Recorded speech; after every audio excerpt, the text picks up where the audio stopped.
What's up, guys? It's just a quick match review of the Chelsea-Arsenal game, the Carabao Cup. I mean, I was never worried. Never worried at all. Start from the beginning. We've seen the lineup come out, and they were missing a lot of players. Even before that, I wasn't really worried. I know the strength we possess as a team, and it's just whether we apply that. And what I seen was, let me take off my hat, balding, track my face a bit better. Yeah, they were missing some key players, I will say that, in their defence. Cole Palmer, Reece James, those two for me are two key pillars. If we take out Declan Rice and maybe Odegaard, we might not struggle as much, but there's still going to be massive holes in the team. But yeah, before the game, wasn't really worried. Even especially after that lineup came out, and our lineup was pretty good. I kind of thought, well, this should be job done. And for the most part, it was. I'm not going to be too negative, but we know the result. It was 3-2, and it was nice to see we started off brightly. We got the early goal, another set piece, another penalty. We'll start calling them penalties. My camera's going mad, and I don't know why. Is it because my head's big? Maybe if I come closer, that might be better. Yeah, I think going ahead was massive. It was a massive eye-opener for me. It shows that we can do that, and once we do that, it's going to open up a game a lot more for us. And it did, because we put them under pressure from the start. But a great goal for Ben White right at the start. Great corner coming in, Declan Rice. And it's just business as usual, really. I will say at the back, though, Ben White was a bit shaky at times, but we got the job done. Some early saves, though, for Kepa. They did put us under a cosh. After we went ahead, we kind of let them come at us, and that's typical Arsenal. Just sit off, contain, and not move forward, especially with this team. We could put this team to bed first leg. And we didn't do that. There was just a lot of early saves. Enzo, yeah, I think he hit the bar as well. And they had opportunities. Chelsea chance, Esteval, he had a really good game, to be fair. He had a couple of chances early on as well. All in all, first half was pretty meaty. It was this. What annoys me about Arsenal was we can't get out of third gear. There's no gear after that.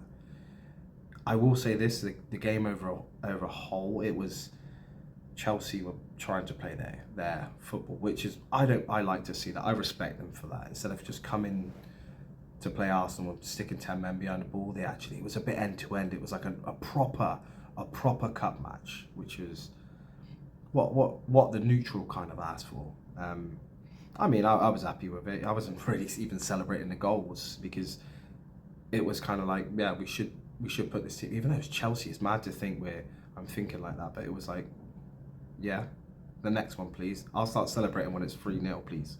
I know it's a bit entitled, it's a bit much, and it's asking a lot of the team, but I expect a lot from this team. But yeah, we come out second half straight away. Viktor Gyökeres gets a goal. Are we gonna do that? Yeah, we are. Again, it's exactly what you want him to be doing. Maybe he knows Jesus is back, Havertz is back now. He's got limited opportunities now to really put his mark on these games. And yeah, it was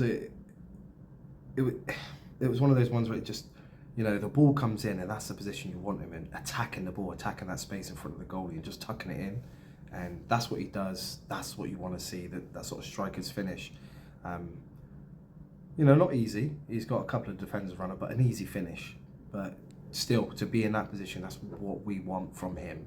That's exactly what we need, consistency. And he's not doing it against a relegation side like what a lot of people thought he was here for. He's done it against Chelsea, and it was good to see. It was good to see that. I want to see him celebrated more, though, to really, rub it into the Chelsea fans. But he was quite limited, because he knows he's been poor. I think he knows it, which is a good sign as well. He's not just going running around the pitch saying I scored and this is it. No, he knows he's been meaty. That's why I think the celebrations were limited. The game's not won.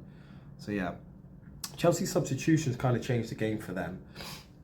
It was Garnacho coming on and sleeping, and it was Ben White a little bit. I think he was getting dragged in the inside a little bit more, where Saliba and Gabriel were being pulled over, but there was no kind of backup maybe from Saka, but Saka's all the way at the other end, no one dropping in from midfield to help him out. He had two guys on him at the far post. He picks the wrong one to mark, and it falls to Garnacho, just easy. I think Kepa could have done a little bit better, but I'm not getting onto him. That's poor defending. I mean, he should score from there, let's be honest. It's a tough angle, but, you know, I haven't quite seen it, but I thought it went through his legs, which is, you can't do a lot about that. But, a lot of people saying he got beat at the near post. I haven't quite seen the angle. But regardless, they shouldn't even be getting that opportunity. And it happens, you know, I noticed it in a couple of our games where they're starting to overload where the ball is in defence, and then they kind of leave an attacking player free on that side because they're like, oh, they're not going to use him. But if the ball finds them a lot of times, and if teams can expose that, I think we're in trouble. So yeah, that Chelsea substitution made a massive difference. Liam Rossinha, first home game, really tough game. He knew that. I'm not sure if they're actually injured. I think Reece James is injured. I mean, standard. He has 10 games a season and he's injured for the rest of it. And Cole Palmer's always ducking Arsenal. I don't know why. He's always ducking Arsenal. But yeah, and then, you know, that was Garnacho's, and a fair play to him. He's had a bit of a meaty time, but to get he got a couple of goals. We'll get into that in a minute. VR drama, like Gabriel Jesus came on, he was denied a penalty. He was offside. He was miles offside, and that was really frustrating me. He's looking across the defensive line, and he's still offside. For me, that's not on. That is not on, and that's a little mark against him. You should never be offside if you're looking down the line. And he could have. It was a penalty, but it was already offside, so it's not really too much. But it wasn't the best thing. Then we take the lead again. Get my stats up here and get all my bits and bobs up. It was Gyökeres with a nice little setup for Zubimendi, and what a goal it was. Special, and it's good to see Gyökeres getting a goal and an assist in one game. What are we doing here? He didn't have to do a lot, but he still did what he had to do to find Zubi. Zubi had a lot to do. Great feet, round a defender, sort of drops the shoulder and just buries it. Brilliant goal. But again, it's that far post, you know, Chelsea corner and set pieces against us. I mean, Kepa, it was flapping a little bit, but I'm sorry, there's about 5 or 6 defenders at that far post. Why is Garnacho free again? It comes out, he just buries it. Great finish. It is what it is. So yeah, in terms of the game on a whole, we should have buried them tonight. That goes without saying. We had a lot of opportunities. Gabriel had a massive opportunity at the end, header. He headers it straight down. Mourinho is in front of him, but you got to anticipate it. This is Gabriel. He finishes that, and the goal is wide open for him. He doesn't bury it. We had some really good opportunities, but we didn't take them. It could have been 5-2, but we didn't. Now we've got a little bit of work to do at the Emirates. Funnier things have happened. And it'd be interesting to see how Chelsea address that. You know, they're only one goal down. Will they go for it, or will they go, nah, we don't win at the Emirates, so that's it. But they're only one down. All they've got to do is get 1, we're level. 2, they're winning.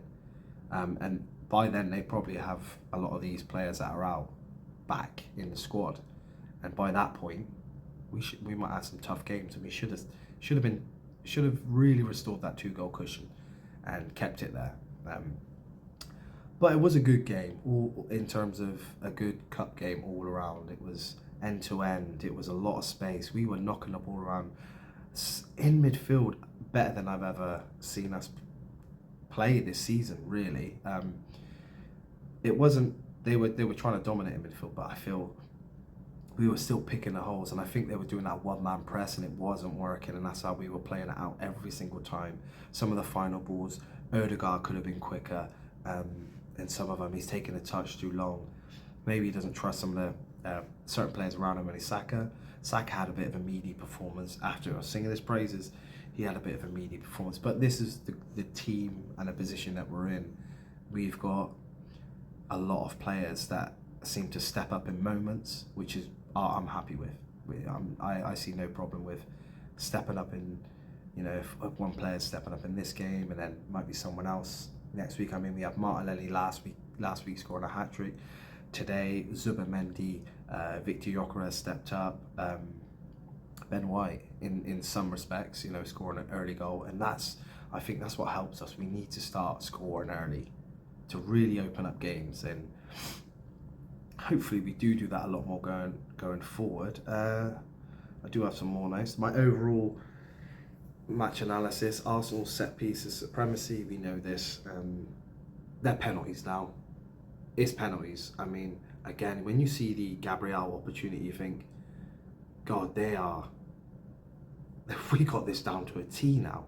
Teams are struggling. And it's beautiful to watch because everyone's shaking about it. And now we've got a throwing coach, so everyone's moving their advertising boards closer. Sanchez had a bit of a they were trying to play it out the back. He was getting found out so easy, and it was frustrating for him. He's had a pretty good season, one of his better seasons for Chelsea, but he was getting found out. And yeah, we went there and we bullied it. I like the referee. He let a lot go. He was letting the game. He knew it was a derby, and there was a lot of nasty kind of niggly challenges. And I hope to God we don't, touch wood, but there was a couple of nasty ones on Saka, Hills, Achilles, all around every Chelsea and Arsenal. So hopefully there's not too many injuries for Arsenal. Yeah, I think, we bullied them. There was a lot of pushing from Arsenal. I seen after the challenge is gone, we sort of push them down, and we were playing that type of game. Little broing. We did little bro Chelsea today. It was kind of like, when your parents, you're beating your little brother, and your parents are like, oh, let him score a couple. You're like, oh, okay. But all due respect, they did come back every single time. They've given themselves a fighting chance against us at the Emirates. Who knows what's going to happen? Kepa, okay, he was all right playing it out the back, but on set pieces, he's a worry, I feel, when the ball's coming in. He's not demanding enough. He flaps a little bit, he's looking for fouls, and you can't leave it up to the referee. Make sure you get the ball out, then you go down. Because he's flapping, he's caught in no man's land for the second goal, and Garnacho just finished his back post. He should have had more defenders on him, but I'm not sure what we were trying to defend there. There was a bit of scuffling at the end of the game. Enzo Fernandez, I think he was just trying to stir it so we get some yellow cards, maybe a couple of red cards, and players don't make the return leg. I don't think it worked. It was between him and Martin Zubimendi. Zubimendi was smiling the whole time because he was kind of like, relax. But I think we've seen the tactic. It was simple. Just try and get some yellow cards, and maybe a couple of them can't make the second leg. But he was frustrated. He was nothing in that game. He had no right game. That's what I'm saying. It wasn't any Chelsea players really played bad. For Fana, he had a couple of mistakes, but that's expected. Like, we had mistakes, and I think it was all around. And it was a good open game of football. It was a good cup tie. I'm happy overall. Obviously, the second leg is in it's in February 3rd, I think. We've got a long time. I'm not sure what games we have either side of that. I know Man City have Tottenham, then they have their Newcastle game, and then they have Liverpool, if I'm not mistaken. I'm not quite sure what we have, but overall, I'm happy. It's what the doctor ordered. We got the job done away from home. Now it's at home, but I think we left a little bit too much on the table for Chelsea to pick up the pieces. I'm not sure how that's going to plan out for us, but hey ho. That was my match analysis. If you do like the video, like and subscribe, guys. I will be live this Saturday for the Arsenal Forest game at 5:30, so make sure you're there. I'll see you on the next one.